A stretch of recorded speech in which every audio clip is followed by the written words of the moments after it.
So, good evening, everyone. We will open the meeting for Monday, April 11th.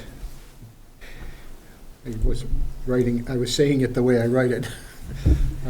Entertain a motion to accept the agenda as may be amended. So moved. Do you have anything that needs to go? Okay. All in favor of the agenda as presented, please say aye. Aye. Aye. No minutes today. No minutes. No minutes Megan's for on today? vacation Yeah, out of we'll get 'em the next week. country, so, That's okay. That's all right. We never have anything with them anyway. yeah. I don't have anything that isn't already on the agenda. I don't have anything either. Okay. Those of you that are zoomed in, is there anything not on the agenda that you would like to bring up at this time? Could you unmute yourself or raise a hand or let us know somehow? Nobody's doing anything. Okay. So at this time, we have Representative Jim Harrison here. He is going to, I'll let him explain what he's going to do. Well, thank you very much, Steve, for giving me a few minutes on the agenda tonight. I don't have a lot of information, but I did want to take the opportunity, one, to check in, because it's been a little while since I've done that, so thank you for the invitation. And two, just kind of give you an update on a couple of the bills moving through that I think are a little bit more directly related to municipalities, some of which you're probably already aware of, but I'll try to go through that relatively quickly. First of all, as it deals with the State House going forward, I think, as you're all aware, reapportionment has gone through the legislature. It was signed by the governor last week, so it's final. And basically, our new district will be, for state representative, will be Chittenden, Mendon, Killington, and Pittsfield. And I believe for the House district, Killington will be the new, I'm not sure what the right word is, but the town clerk in Killington will be the clerk of the district. And that's usually is assigned to the town with the most residents in the district. And Killington, thanks to your growth in the last decade, especially the last couple years, earns that honor. So I assume the Secretary of State's office will so notify Lucretia at the proper time in the coming month or so, and she is aware that that is likely to happen. Secondly, on the Senate side, there are some significant changes in the Senate districts, but not in this area. They're mostly in the northwest part of the state. I think Chittenden County gains a seat, but they've broken the districts into two groups of three, I think, and one group of one, a single district. In this area, Killington will continue to be part of Rutland County, and Rutland County is maintaining 3 senators. So the representation here in that regard will be the same. Our neighboring town, which just joined our district, Pittsfield, will actually be going over to Windsor County, even though they're a Rutland County town, but that's part of the balancing that needed to be done for the representation. So anyhow, thank you for your work on that through the BCA of making your comments known early on, and I think they, in fact, were listened to because at least 3 of the 4 towns in the district actually supported and recommended the new configuration to make the target number come out right. Some items of interest in the legislature. There's a bill that has passed the House. It's a municipal energy bill. It takes some ARPA money and it will allow grants for improvements, upgrades to heating systems and that is now in the Senate. It also could allow for weatherization and other efficiency projects. So it could be up to $250,000 for covered projects. So again, more information will be coming on that, assuming, of course, that it passes the Senate in the next few weeks. This is for municipal facilities? Yes, it's not Okay, school. Just so people don't. Oh, think it's sure. Individuals. Oh, no, I'm sorry, yes. Good point. Yes, no, this would be for towns. As all of you are aware, Vermont's a very rural state, and sometimes the towns that can least afford the upgrades need them the most. So this is an opportunity to help weatherize and also upgrade heating systems to more efficient ones for town buildings. Is that town-owned buildings. $250,000 throughout the whole state, or? No, $250,000 per town. Okay. Yeah. And that won't go far. I mean, there's an estimated 2,000 municipal buildings, and I think the calculation was if, 200 took 200,000 each, there's 40 million right there, and there's 48 million in this program. Okay, so $48 million total. Yep. The transportation bill, again, is passed the House, is now in the Senate. Of note in there is there's some increased funding, federal money, for non-highway bridge work, including, I think it's a $25 million being added for that program. So this won't affect your state highways like 100 or Route 4, but the non-highway bridge work, there could be some federal money that would be going back to the towns for bridge work. Was that going to be like a separate bridge program that we would be applying to get into? Because we Yes. do have a couple of bridges that would be in that. I row. believe it's going to be a separate, because it's separate funding for this. Property taxes, education, while this doesn't affect the select board directly, as you all are well aware, it's the town that sends them out, and sometimes we as taxpayers don't differentiate between the education tax rate that Jim and his colleagues on the school board have something to do with, in the town rates. But the House has passed a yield bill. You cannot take this to the bank because the Senate may have a different view on this, but essentially what the House did is took the surplus in the education fund, and they took about a third of that to buy down property tax rates, about 15 cents per hundred. That's certainly good news. The bad news with that is that it's a one-time buy down. So next year, if you don't remember what happened this year, you will see, oh my gosh, my property tax rates went up. But you got 2/3 still left, go another 2 years. Well, and 1/3, well, yeah, not so quick. The other third is being set aside to fund universal school meals for one more year. As you are aware, it's been funded the last 2 years during COVID by a federal grant. This would fund it one more year, and that would be breakfast and lunch at your schools for all students. The other third is put aside in several different buckets. One is to pay some of the increased pension costs based on the pension agreement, and there's also some money for what do you call them, the career technical centers that sometimes have some real issues with funding, and we all know that we need to do even more in that area to train people for different trades.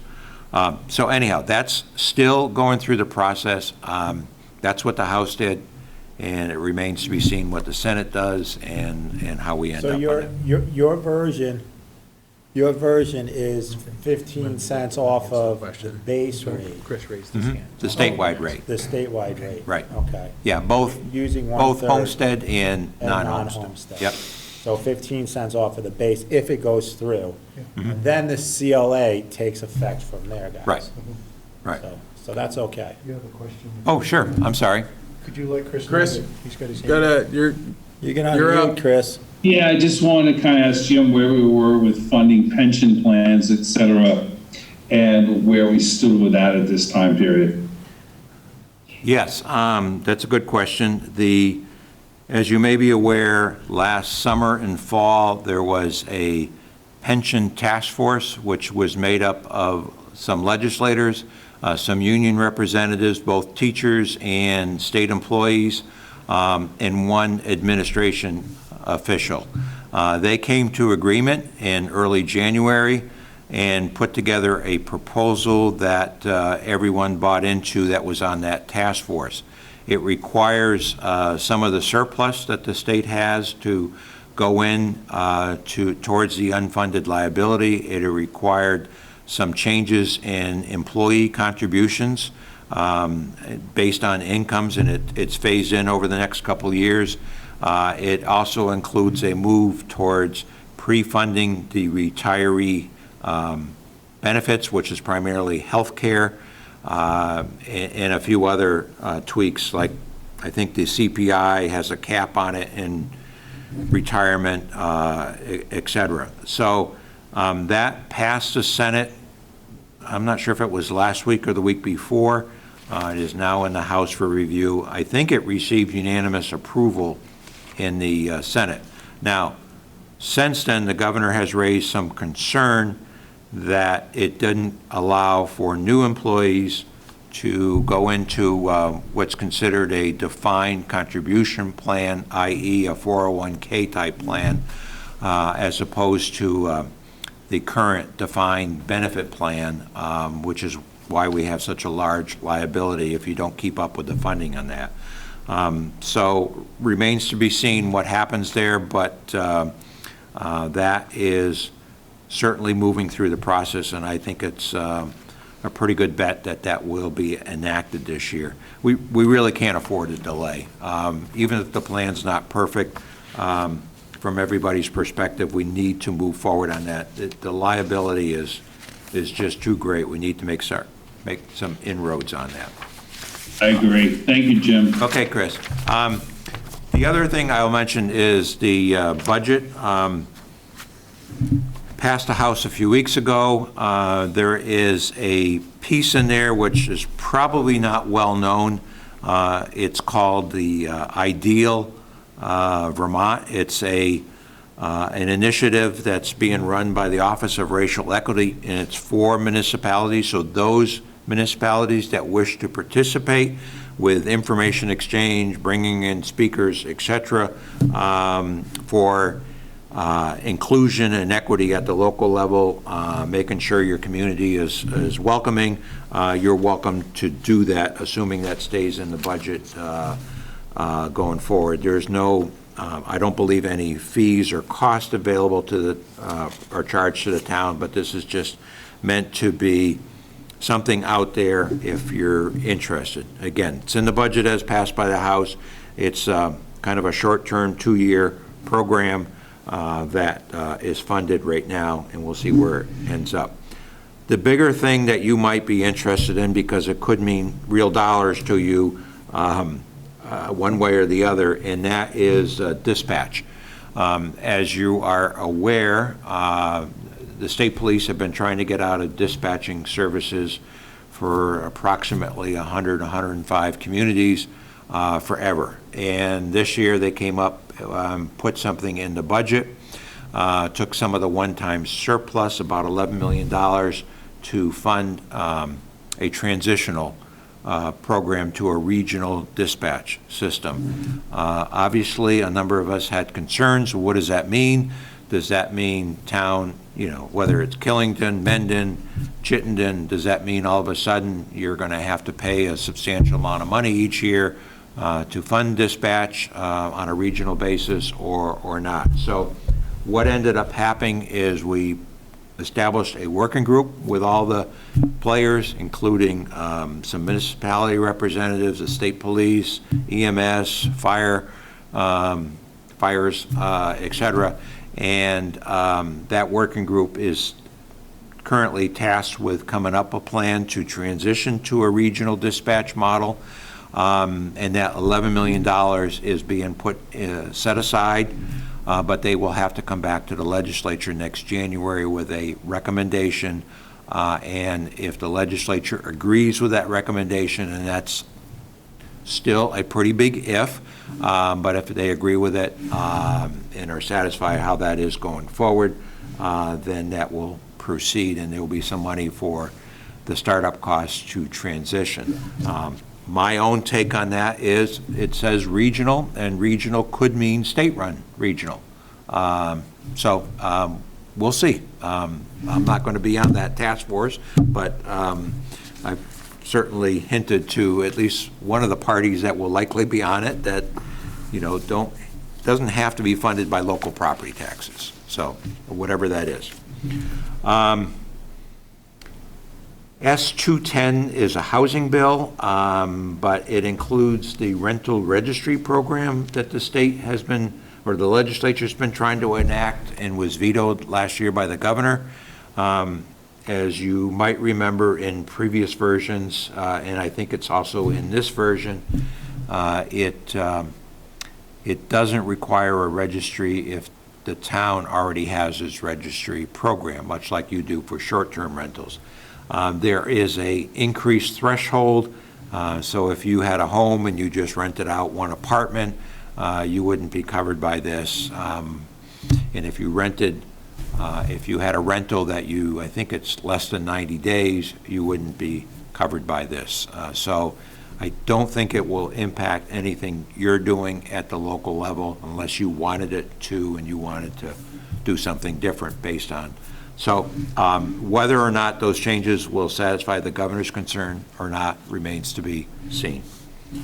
And lastly, I just wanted to mention there's a bill that passed the Senate, S-181, on municipal authority.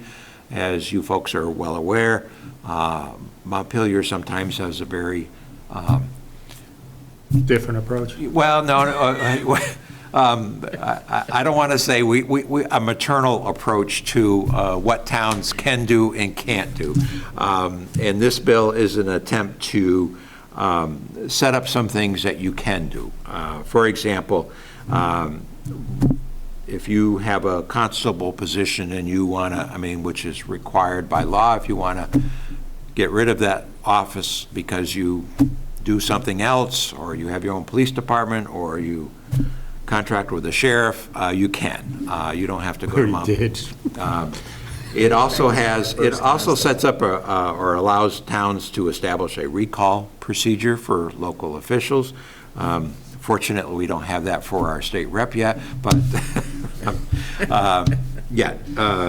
and it does some other things. Again, it doesn't apply to Killington, but it allows blanket authority to towns to do local option sales or rooms and meals taxes. As you know, Killington got in because of the Act 60 transition. So it's allowing anybody to do it? Allowing anybody to do it. And are you allowed, is it still good, right now, is that written that it's still at the 1% maximum? Yeah, I don't believe it changed anything in that regard. And it also allows the legislative body, which would be you folks, to declare positions vacant if a person, let's just say a person on your planning commission or a person on your own select board, and you had an individual that was never showing up, and you had, criteria that you need to make at least, 70% of the meetings, without good excuse, you could declare that position vacant and appoint someone new. The other question is there's several positions that get appointed that don't have a lot of need these days, such as, I'll use weighers of the coal. Is there any provision in there for those to be? That's a good question. I don't. Because there's a lot of, we have 3 or 4 that we could have we have difficulty filling. Right. They actually have no. Yeah, no, that's, I still got some calls. That's, for some reason, I thought we did something in statute to make it optional before, but I may be wrong. I may, Well, certain things got made optional, yeah. and we did I'm gonna address check those. on Like, that. I think the town agent was one, but there's like the Yeah. fence viewers, the weighers of the coal. The fence viewers, believe it or not, is an important Yeah. part, so let's not get rid of I'm just saying, that. like, whichever, Wire of the but coal? my point No, is, fence viewer, when there's an argument Oh, over yeah, a property property line. lines, yeah. Yeah. It's not a fence, it's the property line. Yeah. Just So- happened to be fences was a property. but there line. are a couple of things like that, that just would Yeah. want to know if we have that authority, that's all. Yeah, I will double check on that. Okay. The other thing that it puts into statute, emergency procedures, as you folks are well aware, when the state established a state of emergency through COVID and stuff, all of a sudden, you couldn't meet in person, you had to set up the Zoom and whatnot, and those types of provisions would automatically get triggered in the future if there were a state of emergency, so the legislature wouldn't have to pass a new law just to allow those temporary measures. So that bill has passed the Senate, it's in the House, and, we'll see where that comes in, but at least it's being discussed and talked about on that. Well, go get us our 15 cents. Yeah, all right. That's all I had. Happy to entertain any questions, and again, thank you for the opportunity. Does anybody else in be the here. audience have a question? Jim, Jan, Jerry, Art? I think Dave McComb came in too. I don't see him. I don't see it. He's there, I don't know if he's giving me a thumbs down or saying no questions. No, he's saying he didn't have a question. Okay, That's all. all right. Okay. Yeah, thanks, Kurt. Okay. Thanks, Jim. All right. Since there's no questions there, can we move number 9 up next? Yeah. I mean, well, can you? Yeah, we can. Yeah. We have Chris that's on. I'm all set. you know, Are you all set with me? I'm all set. Okay. Get us our 15 cents. Okay. Banking on it. All right, thank you. So Chris is here just for this particular, For the two, yeah, the two. He can't do Board of Liquor because he has a Right. liquor license, so, yeah. you know. So you got number 9, Yeah, basically, we're looking at a, because I don't know anything about it. I didn't think we were gonna have anything revised yet until Friday. well, the issue is we have to warn the public hearing because there's been revisions made as a result of VEPSI comments and requirements. And that's between Vepsi and White and Burke. White and Burke, yeah. So basically, the reason this is on here to say there has been revisions to the TIF application, and as a result, there's some modifications to the map, and we are going to have another public hearing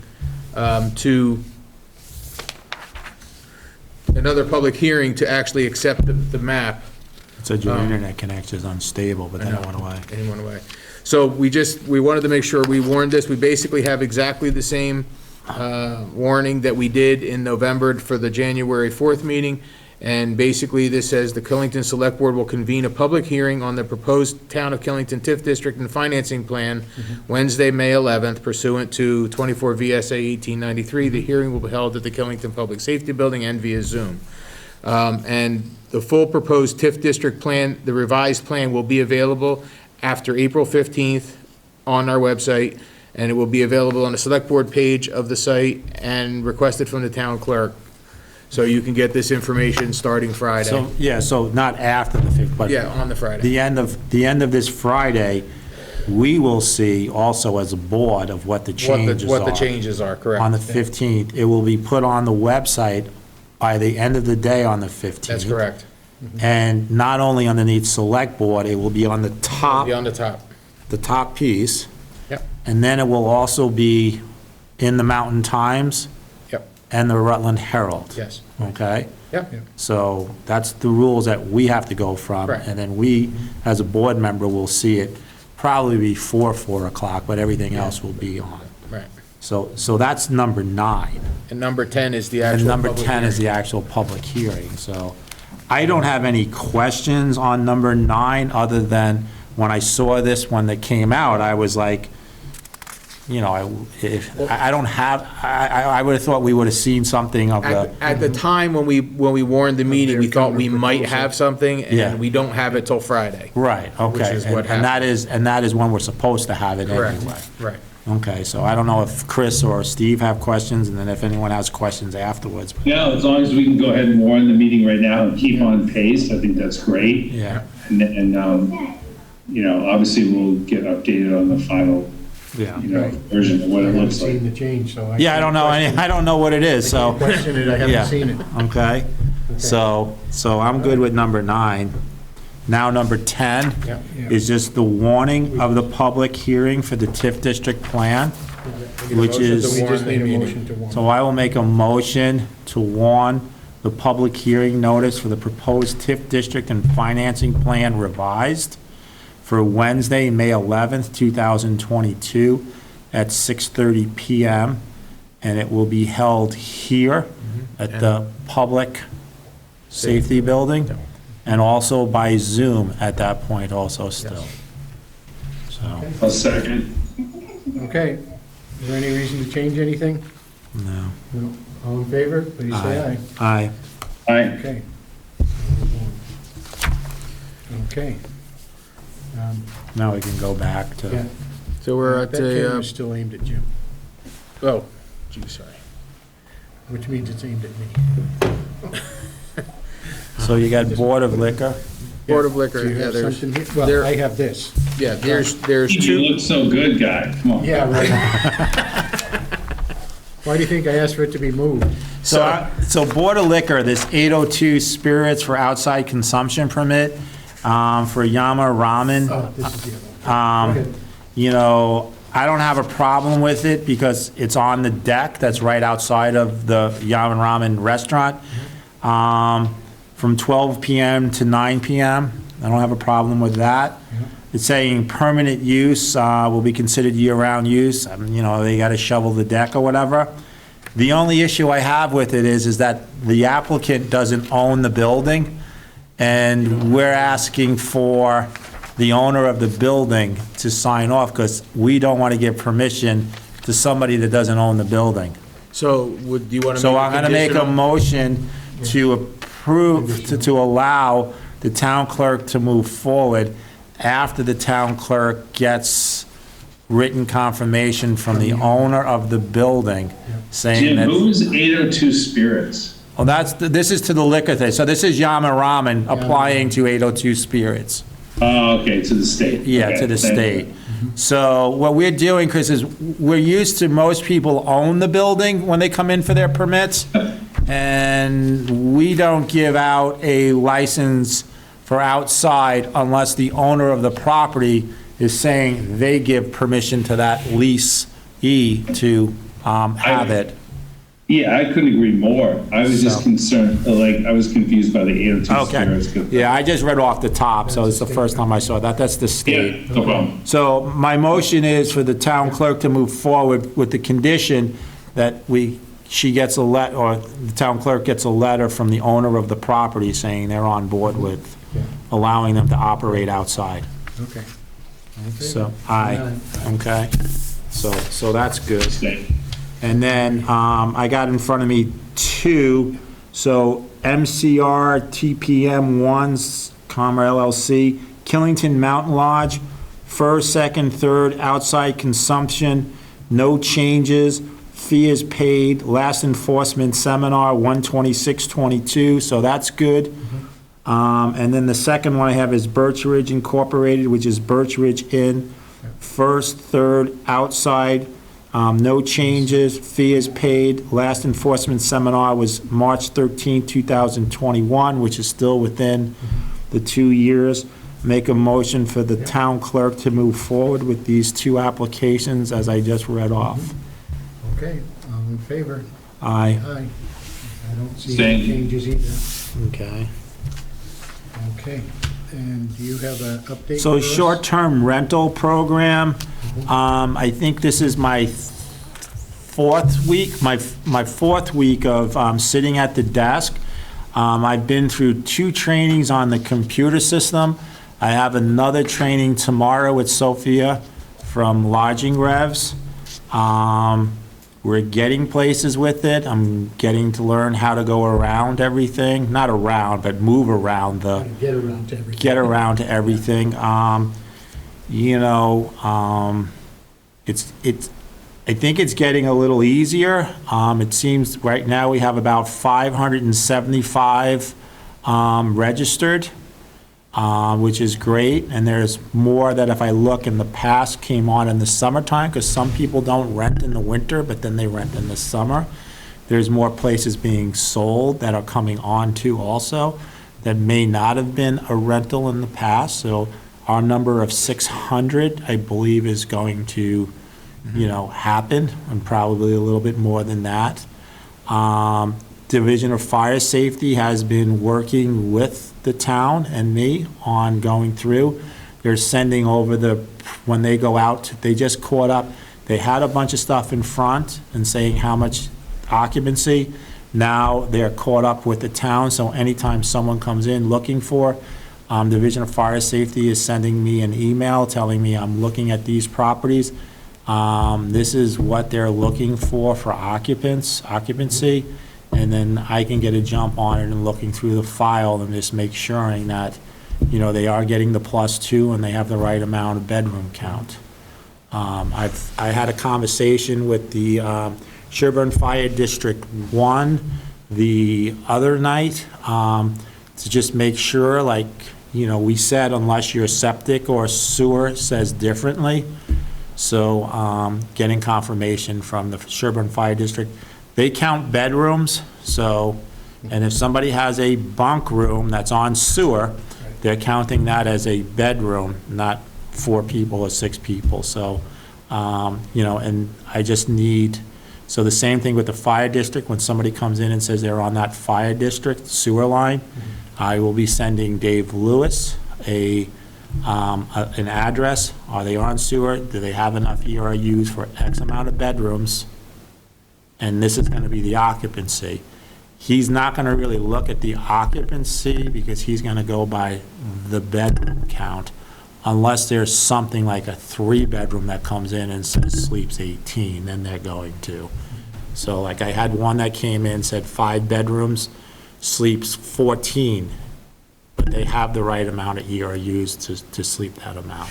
So they're going by bedrooms? They're going by bedrooms at this There might point. be 3 bunk beds in that bedroom? Correct. Okay, are we going by the 3 bunk beds? Well, the issue for us is our zoning regulations have a specific count, and then Division of Fire Safety counts pillows. So typically, it's the least common denominator. So it's whatever the. But if you remember, Yeah. if you remember, I made sure that I had it worded. This is one of the things we got right, because we're going through everything else, but it does state 2 per bedroom +2, unless something different from the sewer or the fire district or sewer line says differently. So someone could technically have a 5-bedroom that we will say sleeps 12, okay? And that's all they have is 5 bedrooms, but they may choose to have one of those 5 bedrooms that can sleep 6, so it would be 4 would be the 8, plus the 6 would be 14. And as long as the sewer district says they have enough, and it's the same thing as if somebody has a septic system that says it sleeps 16 people, but they choose to have 4 bedrooms plus a bunk room, as long as the septic system says it could sleep X amount of people. And that is the difference. And when we went through this, it was because people say, oh, I can't get my septic system changed, but and Chet, in 2007, they changed the rules that you no longer on a mound system needed a replacement system, okay, that you just remove the old mound. So technically, somebody can go and get that replacement field added on. Right. And may not be able to change the bedrooms, but has a walkout basement. They still have to meet the fire code to get that bunk room. And so, yes, it will cost money to do it, but it's rental, and rental is a business, so. Okay, So that's where we're at on that. okay. You're good there? Yep. With everyone that zoomed in, is there anything that you wanted to bring up that we have not brought up at this point?